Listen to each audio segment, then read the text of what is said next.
Break के बाद आप सभी का स्वागत है। चलिए अब देख लेते हैं छत्तीसगढ़ की कुछ खबरें। छत्तीसगढ़ में कार्रवाई को लेकर सुप्रीम कोर्ट ने अब ईडी को फटकार लगाई है।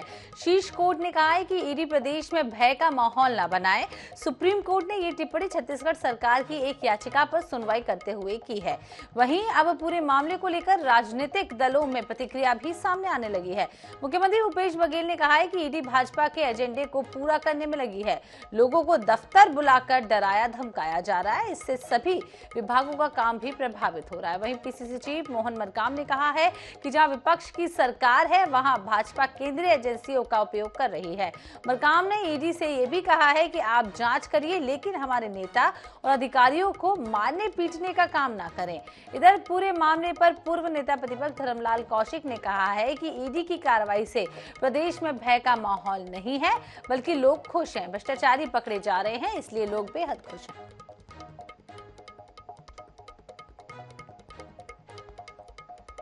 अधिकारी कर्मचारी आप भी शासकीय सेवक हैं भाई।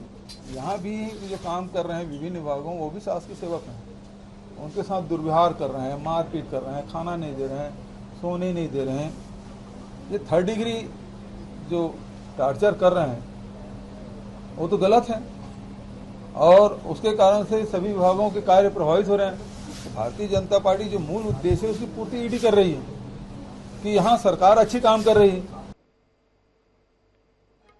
जहाँ जहाँ विपक्ष की सरकारें हैं उन सरकारों को परेशान करने के लिए केंद्र सरकार ईडी हो, सीबीआई हो, इनकम टैक्स हो, इनको आगे करके उन सरकारों को बदनाम करने का प्रयास किया जाता है। मगर यहाँ की जनता समझ चुकी है कि यहाँ की जनता कांग्रेस को वोट करेगी। भारतीय जनता पार्टी अपने धन बल बाहुबल के साथ साथ जो संवैधानिक संस्थाओं का दुरुपयोग करके सरकारों को अपदस्थ करने का, डरा कर उनको गिराने का प्रयास किया जा रहा है। सुप्रीम कोर्ट ने तल्ख टिप्पणी की है कि आप जांच करिए, मगर अधिकारियों को मारने पीटने डराने का प्रयास न करें। सुप्रीम कोर्ट ने ये कहा है। सुप्रीम कोर्ट ने जो कहा है मैं उस बात को नहीं कहूँगा, लेकिन छत्तीसगढ़ में आम लोगों में कोई भय का माहौल नहीं है, बल्कि लोग खुश हैं। और खुश इसलिए हैं कि आखिर छत्तीसगढ़ में जल मिशन का काम क्यों नहीं हो रहा है, छत्तीसगढ़ में प्रधानमंत्री आवास क्यों नहीं बन रहा है, राशि कहाँ जा रही है, और जो राशियाँ निकल रही है तो लोग अचंभित है।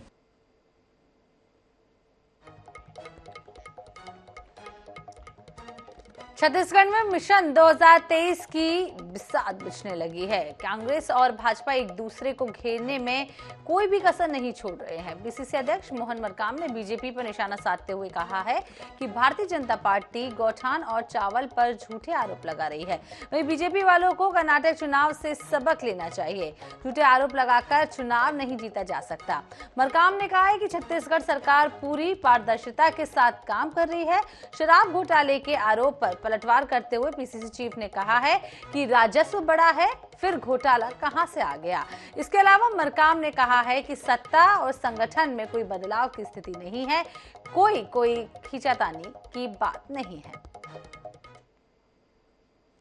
देखिए, शराब नीति डॉक्टर रमन सिंह जी की सरकार में 2012 से शुरुआत हुई। उससे पहले ठेकेदारी प्रथा के माध्यम से शराब बिक्री होती थी। मैं पूछना चाहता हूं डॉक्टर रमन सिंह जी, आपकी नीति के अनुसार ही हमारी सरकार आगे बढ़ाई है और हमारी सरकार में शराब बिक्री में राजस्व में भी बढ़ोतरी हुई, तो फिर घोटाला कहां से आ जाता है? मैं भारतीय जनता पार्टी के नेताओं से पूछना चाहता हूँ। देखिए, हम तो कोई अभी तक विवाद तो कहीं हमें नहीं लगता। हम लोग सत्ता और संगठन तालमेल के साथ काम कर रहे हैं और हमें लगता है कि 2023 में हम दमदारी के साथ सत्ता और संगठन में के साथ जाएंगे और हमें लगता है हमारे प्रत्याशी, कांग्रेस के प्रत्याशी जीत के आएंगे और हमारी सरकार फिर से बनेगी। देखिए, परिवर्तन की बात तो आपके मीडिया के माध्यम से लगातार, हम तो 2 महीने से मीडिया के माध्यम से सुन रहे हैं और ऐसी खबरें चल रही जो प्लांटेड खबरें हैं, तो इससे मीडिया की भी विश्वसनीयता खत्म हो जाती है। भारतीय जनता पार्टी अभी गोठानों में गई थी निरीक्षण करने, 1300 करोड़ रुपए का झूठा आरोप लगाया, जबकि भारतीय जनता पार्टी के नेता के जो गोठानों में 400-500 गायों की मौत हो गई थी और अनुदान राशि भी भारतीय जनता पार्टी के नेता हजम कर गए थे। तो भारतीय जनता पार्टी किस मुंह से कहते हैं कि हमारी सरकार पर झूठे आरोप लगाते हैं। हमारी सरकार पारदर्शिता के साथ आगे काम कर रही है। हमें लगता है जनता का आशीर्वाद हमें मिल रहा है। भारतीय जनता पार्टी को कर्नाटक चुनाव से भी इनको सबक लेना चाहिए, क्योंकि झूठे आरोप लगाकर आप ज़्यादा दिनों तक नहीं चल सकते। छत्तीसगढ़ में ईडी की कार्रवाई और शराब घोटाले को लेकर सियासत थमने का नाम नहीं ले रही है।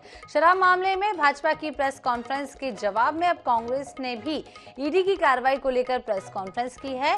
कांग्रेस ने गन पॉइंट पर लोगों से सरकार में बैठे लोगों के खिलाफ बयान दिलवाने का आरोप लगाया है। कांग्रेस के संचार प्रमुख सुशील आनंद शुक्ला ने कहा है कि ईडी भी कोई साक्ष्य प्रस्तुत नहीं कर पा रही है। सरकार को बदनाम करने की साजिश रची जा रही है। सरकार में बैठे लोगों का नाम लेने के लिए दबाव भी बनाया जा रहा है। कांग्रेस के संचार प्रमुख सुशील आनंद शुक्ला ने यह भी कहा है कि सुप्रीम कोर्ट की टिप्पणी भी इस संबंध में कांग्रेस के आरोपों को प्रमाणित करती है।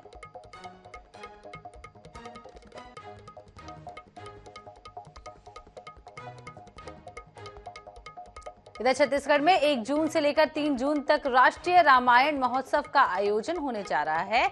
रायगढ़ में होने जा रहे इस कार्यक्रम में देश विदेश के कलाकार अपनी प्रस्तुतियां देंगे। अब इस आयोजन पर सत्ता पक्ष और विपक्ष आमने सामने आ गई है। ऐसा हो सकता है खासतौर पर तब जब चुनावी साल हो और कार्यक्रम राम नाम से जुड़ा हो। क्या है पूरा मामला, देखिए इस रिपोर्ट में।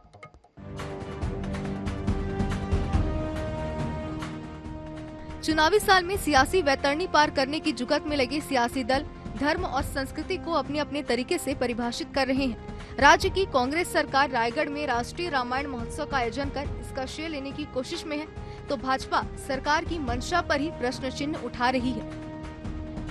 दरअसल मुख्यमंत्री भूपेश बघेल कांग्रेस के सॉफ्ट हिंदुत्व के चेहरे को नया आयाम देने में जुटे हैं। राजा राम को छत्तीसगढ़ में भांचा राम की परंपरागत पहचान को स्थापित करने की बात हो या फिर चाहे बात राम वनगमन पथ की हो, कौशल्या महोत्सव के आयोजन की या अब राष्ट्रीय रामायण महोत्सव के आयोजन की। दूसरी तरफ हिंदुत्व के मुद्दे की पैरोकार रही भाजपा धर्मांतरण सहित धर्म से जुड़े किसी भी मुद्दे पर अपनी कॉपीराइट जैसी स्थिति को बढ़ते नहीं देखना चाहती है। मान लो आप 2 भाई हैं, दोनों झगड़ा करा दूंगा तो एक तो मेरा समर्थक हो ही गया ना, तो 50% तो मेरा हो गया।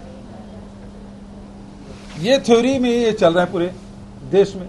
तो इसके अलावा इनको आता भी, मैं शुरू से बोल रहा हूँ ना, धर्मांतरण और सांप्रदायिकता, इसके अलावा इनको कुछ आता नहीं और यही कराएंगे। उद्देश्य यही है। देखिए छत्तीसगढ़ में भगवान राम सबसे ज्यादा समय वनवास काल में बिताया है।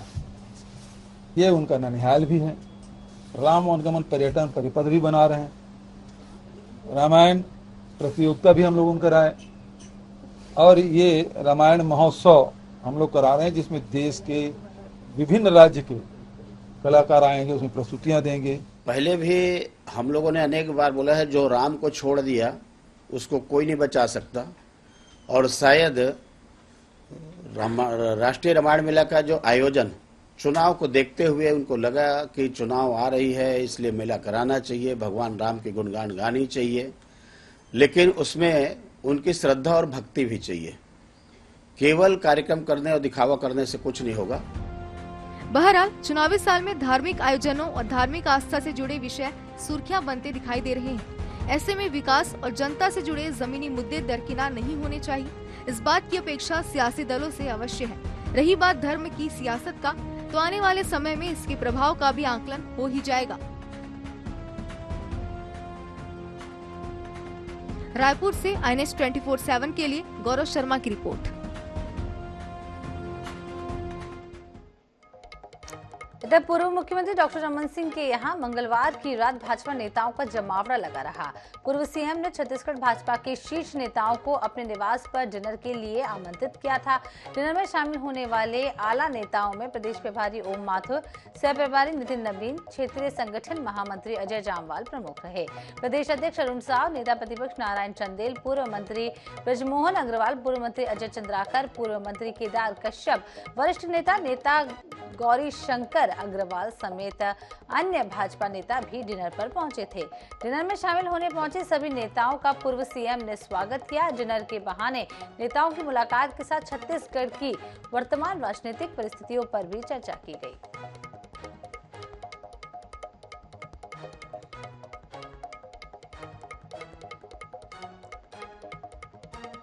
छत्तीसगढ़ में भाजपा और कांग्रेस चुनाव के पहले खंदक की लड़ाई लड़ रही है। ऐसे में मुख्यमंत्री भूपेश बघेल के एक बयान ने एक बार फिर से सियासत गरमा दी है। सीएम भूपेश बघेल ने क्या कहा है और भाजपा ने इसे लेकर क्या पलटवार किया है, देखिए इस रिपोर्ट में।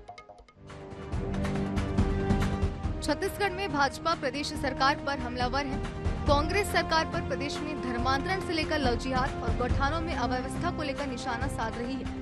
इस बीच कांग्रेस के साथ विवाद की स्थिति भी बन रही है। बीते दिनों आरंग के गोढ़ी गांव में भाजपा के नेता गौठान का निरीक्षण करने पहुंचे, जहां विवाद के हालात पैदा हो गए। मामले में जब सीएम भूपेश बघेल से मीडिया ने सवाल किया तो उन्होंने कहा कि भाजपा के नेता लोगों को मिलिटेंट बनाने का काम कर रहे हैं। भाजपा के नेता हिंसा फैलाने की कोशिश कर रहे हैं। उन्हें सांप्रदायिकता और धर्मांतरण के अलावा कुछ नहीं आता। देखिए, ये मिलिटेंट बनाना चाहते हैं और हिंसा करना चाहते हैं। इसे बहुत आसान है। मान लो आप दो भाई हैं, दोनों झगड़ा करा दूंगा तो एक तो मेरा समर्थक हो ही गया ना, तो 50% तो मेरा हो गया। ये थ्योरी में ये चल रहा है पूरे देश में। वो जहां मतलब उड़ीसा में कहो, छत्तीसगढ़ में कहो, कर्नाटक में कहो, हिजाब कांड लाए थे कर्नाटक में, तो वो लगातार एक कोशिश ये लोग यही कर रहे हैं कि जहां जाओ हिंसा फैलाओ। तो इसके अलावा इनको आता भी, मैं शुरू से बोल रहा हूँ ना, धर्मांतरण और सांप्रदायिकता, इसके अलावा इनको कुछ आता नहीं और यही कराएंगे। सीएम के बयान से भड़की भाजपा ने तीखा पलटवार किया है। भाजपा के प्रदेश अध्यक्ष अरुण साव ने कहा कि लड़ाने का काम तो कांग्रेस करती आई है। कांग्रेस अपनी तुष्टीकरण की राजनीति की वजह से लोगों को बांट कर रखती है। लड़ाने का काम तो जीवन भर तुष्टीकरण और लड़ाने का काम तो कांग्रेस पार्टी ने किया है। वोट डालो और राज करो। छत्तीसगढ़ में कांग्रेस भाजपा पहले ही आमने सामने की लड़ाई लड़ रहे हैं। ऐसे में सीएम के मिलिटेंट वाले बयान से सियासी पारा हाई है, तो वहीं भाजपा को आक्रामक होने का मौका भी मिल गया है। रायपुर से INS 24/7 के लिए गौरव शर्मा की रिपोर्ट।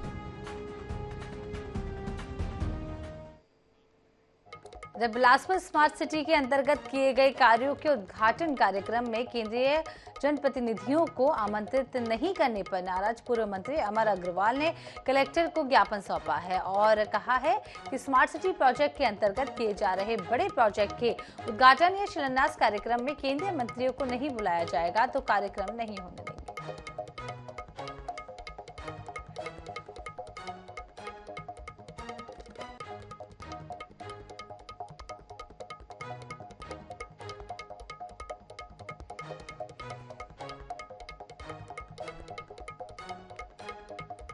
कि बिलासपुर शहर के लिए गौरव का दिन था जिस दिन 100 शहरों में बिलासपुर स्मार्ट शहर के रूप में घोषित हुआ था। मैं नगरीय निकाय मंत्री था।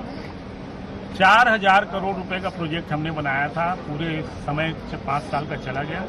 मात्र 300 करोड़ रुपया, जिसमें एक बड़ा प्रोजेक्ट ITMS का है, उसका ही काम हो पाया। स्मार्ट शहर की पूरी कल्पना को इन्हें ध्वस्त कर दिया। इसके विषय में पहले भी हमने ज्ञापन दिया है, धरना प्रदर्शन भी किया। सबसे बड़ी बात अभी पार्किंग लेवल और ITMS, ये केंद्र सरकार की योजना है, राज्य सरकार का भी हिस्सा है। मुख्यमंत्री जी जब भी जांच होती है, जब भी कोई होता है, संघीय व्यवस्था का रोना रोते हैं कि संघीय व्यवस्था है, सम्मान होना चाहिए।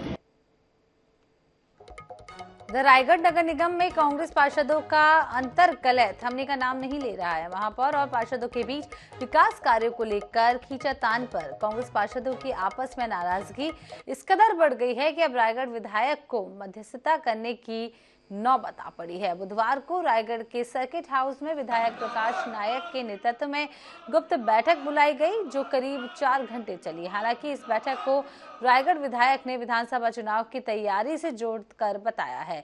साथ ही निगम में किसी तरह की अंतर्कलह नहीं होने की सफाई भी दी है। आज महापौर जी, पार्षद, सभापति, हमारे जिलाध्यक्ष एल्डरमैन के साथ विधानसभा चुनाव जो बहुत नज़दीक है, को लेकर लंबी मीटिंग हुई है।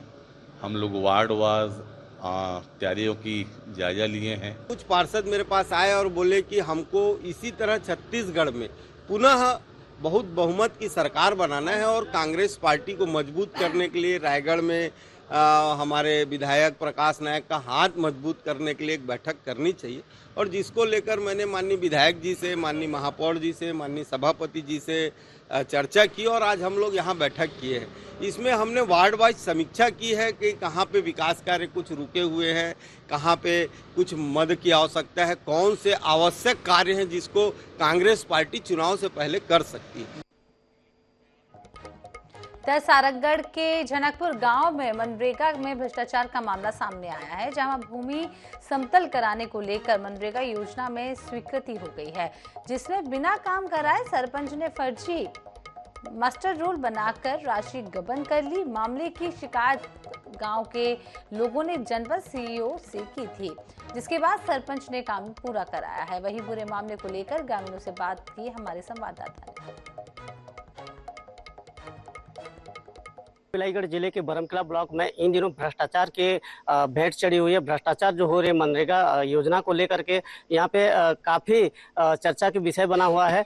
रोजगार की गारंटी हो ना हो, भ्रष्टाचार की गारंटी जरूर है। तो इस मामले में हम जहाँ खड़े हैं, यहाँ के जो खेत को लेकर के, यहाँ पे समतलीकरण को लेकर के भ्रष्टाचार किया गया था, तो इन तमाम मुद्दों को लेकर के हम बात करेंगे। शिकायतकर्ता हमारे साथ भी हैं यहाँ पर। क्या कुछ कहना चाहेंगे यहाँ की शिकायत को लेकर के? किया गया था, अभी समतलीकरण किया जा रहा है, कैसे देखते हैं? क्या है, इसके पहले हम लोग समतलीकरण के नाम से एक काम ताराचंद के नाम से शिकायत किया गया था। उनका खेत है ताराचंद का, और हम लोग आके खेत को देखे तो खेत में किसी प्रकार का काम नहीं हुआ था। इस बात को लेकर हमने सीओ साहब से मैंने अपना शिकायत किए। उसके बाद में अभी ट्रैक्टर के द्वारा जो है ये काम मनरेगा के तहत जो है समतलीकरण काम ट्रैक्टर के द्वारा किया जा रहा है, जिसको हमने ये जो खेत के मालिक है उसको हमने पूछा कि भाई आप काम क्यों कर रहे हो, तो ट्रैक्टर मालिक के द्वारा बताया गया कि सरपंच ने मेरे को बताया है कि जैसे तैसे जल्दी से जल्दी ये काम को पूरा करो करके बोला गया है। और ट्रैक्टर मालिक को हमने पूछे तो बोले कि भाई मेरा खेत है, मैं काम कर रहा हूँ, लेकिन सरपंच मेरे को ऑर्डर दिया है तो मैं काम कर रहा हूँ करके बोले हैं। तो हम इस बात को शिकायत किए हैं, इसका जांच होनी चाहिए, कड़ी से कड़ी जांच होनी चाहिए, कार्रवाई होनी चाहिए दोषी के विरुद्ध। कल ही शिकायत हुआ है, आज समतलीकरण किया जा रहा है। हाँ। इसको कैसे देखते हैं आप? देखिए क्या है ना, कल ही जब शिकायत हुआ है, जब आप समतलीकरण का काम हो रहा है, तो इससे हम तो लगता है कि भाई अधिकारी लोग भी इसमें संलिप्त हैं टाइप का लग रहा है हमको। क्या शिकायत होने के बाद तत्काल जांच होनी चाहिए, तो उसके बदले में काम किया जा रहा है। हमें इस बात से संदेह है कि अधिकारी भी इसमें लिप्त हैं, ऐसा हमको अनुभव हो रहा है। जी बताएंगे, कल शिकायत हुआ था, आज समतलीकरण कर रहे हैं आप ट्रैक्टर में लेकर के, क्या कहेंगे? सर हम तो उसने वही नहीं जाना था, कहा एक बारे में आवेदन दे रहे हैं समतलीकरण के, तो सरपंच काम ला जल्दी से जल्दी करा, कहीं से तो आज करत हम समझे।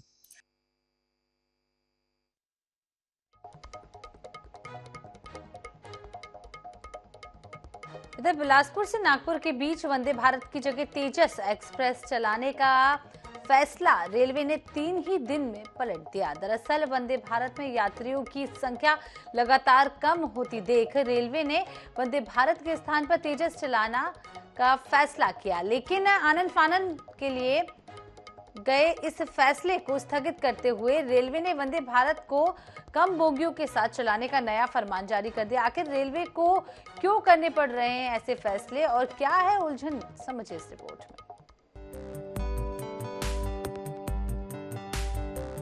दरअसल रेलवे ने छत्तीसगढ़ में अपनी सुविधाओं का विस्तार करते हुए बिलासपुर से नागपुर रूट के लिए वंदे भारत की शुरुआत 11 दिसंबर को की थी। महज 5 घंटे 30 मिनट में बिलासपुर से नागपुर का सफर तो पूरा होने लगा, लेकिन 5 माह के बाद रेलवे ने अपने विश्लेषण में पाया कि ट्रेन में लगभग 65% यात्री ही सफर कर रहे हैं। ऐसे में रेलवे ने 13 मई को ये फैसला लिया कि वंदे भारत की जगह तेजस एक्सप्रेस चलाई जाएगी। 14 मई से लेकर 16 मई तक वंदे भारत बंद रही और तेजस एक्सप्रेस चलाई गई। बावजूद इसके तेजस एक्सप्रेस में भी यात्रियों की संख्या कम ही रही।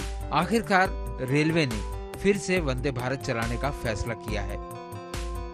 वंदे भारत एक्सप्रेस और तेजस एक्सप्रेस के बीच क्या है अंतर? बिलासपुर से नागपुर तक की दूरी वंदे भारत एक्सप्रेस 5 घंटे 30 मिनट में पूरी करती है, वहीं तेजस एक्सप्रेस करीब 5 घंटे 45 मिनट में पूरी करती है। वंदे भारत एक्सप्रेस में बिलासपुर से नागपुर का एग्जीक्यूटिव किराया लगभग 2045 रुपए और चेयर कार का 1075 रुपए है। वहीं तेजस एक्सप्रेस का एग्जीक्यूटिव किराया 835 और चेयर कार का किराया 410 रुपए है। रेलवे ने वंदे भारत में क्या बदलाव किए?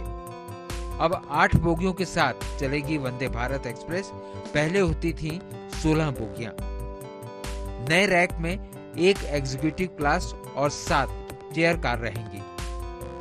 प्रदेश भर में एकमात्र चल रही वंदे भारत को बंद करने का फैसला एक बार फिर रेलवे ने बदल लिया है। यात्रियों की कमी के चलते अब वंदे भारत को नए तरीके से चलाया जाएगा। 16 बोगियों वाली वंदे भारत को अब 8 बोगियों के साथ चलाया जाना है। कैमरामैन मलकीत सिंह के साथ मोहम्मद सैन, NH24/7 रायपुर। इधर मुख्यमंत्री भूपेश बघेल अपने प्रदेश व्यापी भेंट मुलाकात अभियान के तहत बुधवार को धमतरी विधानसभा पहुंचे। इस दौरान सबसे पहले ग्राम अछोटा पहुंचकर रूरल इंडस्ट्रियल पार्क स्थापित परिधान सिलाई सेंटर का अवलोकन किया। वहीं ग्राम अछोटा में गढ़कलेवा का लोकार्पण कर चीला, फरार, ठेठरी, खुरमी का स्वाद भी सीएम भूपेश बघेल ने चखा। इसके साथ ही मुख्यमंत्री ने रूरल इंडस्ट्रियल पार्क के जिले के पहले वाईफाई जोन का शुभारंभ किया और स्व सहायता समूह की महिलाओं से चर्चा भी की। वहीं अछोता में बुनकर गुड़ी का लोकार्पण भी किया। भेंट मुलाकात कार्यक्रम के तहत धमतरी विधानसभा के विकास के लिए मुख्यमंत्री ने कुल 137 करोड़ रुपए से ज्यादा की लागत के 154 कार्यों का लोकार्पण और शिलान्यास किया। भेंट मुलाकात कार्यक्रम में धमतरी विधानसभा के भटगांव में आना हुआ। हजारों के तादाद में सभी किसान, मजदूर, महिलाएं, नौजवान, बच्चे सभी आए और यहाँ बहुत सारे विकास कार्य के सौगात भी हम लोगों ने दी है और योजनाओं का भरपूर लाभ सब लोग उठा रहे हैं। इस बात की खुशी है। एनसीपी के प्रदेश अध्यक्ष और अविभाजित मध्य प्रदेश के पूर्व मंत्री नोबेल वर्मा को फोन पर जान से मारने की धमकी मिली है। कुछ दिन पहले पूर्व मंत्री की बेटी को भी धमकी भरा फोन आया था। धमकी मिलने की शिकायत सक्ती थाने में कर दी गई है। नोबेल वर्मा ने मीडिया को बताया है कि मोर पैसा मोर जमा पूंजी वापस करो के तहत हस्ताक्षर अभियान उन्होंने शुरू किया था, जिसके बाद से ही धमकी भरे फोन आ रहे हैं।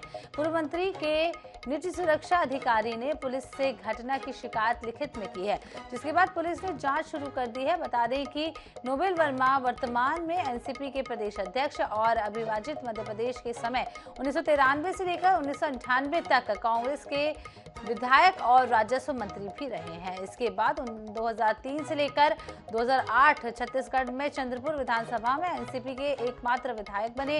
नोबेल वर्मा के पिता भवानी लाल वर्मा 1967 से लेकर 1990 के बीच 23 साल तक विधायक रहे थे। जब से राजनीति की यात्रा शुरू की है, मोर पैसा मोर जमा पूंजी वापस करो के अंतर्गत हस्ताक्षर अभियान शुरू की है, तब से मैं मेरे और मेरे परिवार के बच्चों के ऊपर अनेक धमकी वाले फोन आ रहे हैं। मेरी लड़की के फोन में भी धमकी भरे फोन आए। मैं उन लोगों को बताना चाहूँगा कि जो मुझे धमकी दे रहे हैं, मैं ना कभी धमकी से डरता हूँ और ना भविष्य में डरूंगा। चलिए सीधे रुक कर लेते हैं अंबिकापुर का। बड़ी खबर सामने आ रही है। बतौली के ग्राम भटको में जमीन घोटाला मामला, पुलिस ने 23 लोगों पर किया एफआईआर दर्ज। 1000 एकड़ से अधिक शासकीय जमीन पर फर्जी पट्टा बनवाकर बेचने का ये पूरा मामला बताया जा रहा है। बड़ी खबर इस वक्त की आपको अंबिकापुर से बता रहे हैं। जमीन घोटाले से जुड़ी एक और खबर निकलकर सामने आ रही है। शासकीय जमीन पर फर्जी पट्टा बनाने का ये पूरा मामला है। बतौली के ग्राम भटको में जमीन घोटाला बताया जा रहा है। पुलिस ने 23 लोगों के खिलाफ एफआईआर दर्ज की है। बड़ी खबर अंबिकापुर से बता रहे, शासकीय जमीन पर फर्जी पट्टा बनवाकर बेचने का ये पूरा मामला आपको बता दें सामने आया है, जहां बतौली ग्राम के भटको में ये जमीन घोटाला हुआ है और पुलिस ने इसमें 23 लोगों के खिलाफ एफआईआर दर्ज कर ली है। शासकीय जमीन पर फर्जी पट्टा बनवाकर जमीन बेचने का ये पूरा मामला आपको बता दें सामने आया है, जहां 23 लोगों के खिलाफ एफआईआर भी दर्ज कर ली गई है। 1000 एकड़ से अधिक शासकीय जमीन ये बताई जा रही है।